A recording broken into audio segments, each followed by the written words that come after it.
இன்றைக்கி எங்கள் வீட்டில் ஒரு ஸ்பெஷல் பிரேக்ஃபாஸ்ட். கோயிலுக்கெலாம் போயிட்டு வந்துட்டு குட்டி குட்டியாக பூரி என் ஹஸ்பண்ட்காக ஆசையாக செஞ்சு கொடுத்துருந்தேன். கரெக்டாக அப்பளம் சைஸில் தான் இருக்கும். இந்த மாதிரி பூரி செய்கிறதுல ஒரு பெனிஃபிட் என்னென்னா எண்ணெய் நமக்கு அதிகம் செலவாகாது. ஆனால் என்ன டைம் இழுக்கும். காலையில் பூரி போடலான்னு நாளே முடிவு பண்ணியாச்சு. வெள்ளை கொண்டக்கடலாம் நைட்டே ஊற வச்சுருந்தேன். ஸோ சன்னா மசாலா பண்ணியாச்சு.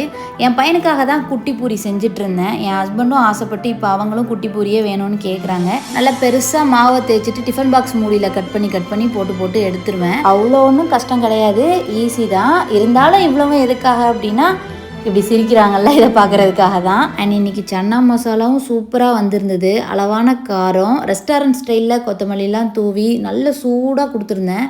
சூடாக அந்த பூரி அந்த சன்னா மசாலாலாம் சுட சுட சாப்பிட்றதுக்கு நல்லா இருக்குது அப்படின்ற மாதிரி சொல்லியிருந்தாங்க. அவங்க கூடவே நானும் சாப்பிட உட்காந்துட்டேன். எனக்கும் அவங்க தான் ஓட்டி விட்டாங்க. நீங்கள் என்ன பிரேக்ஃபாஸ்ட் பண்ணீங்க அப்படின்றத கமெண்ட்டில் தெரியப்படுத்துங்க. இந்த மாதிரி வீடியோஸ் பிடிக்கும் அப்படின்னா என்னோட சேனலை சப்ஸ்கிரைப் பண்ணி வச்சுக்கோங்க.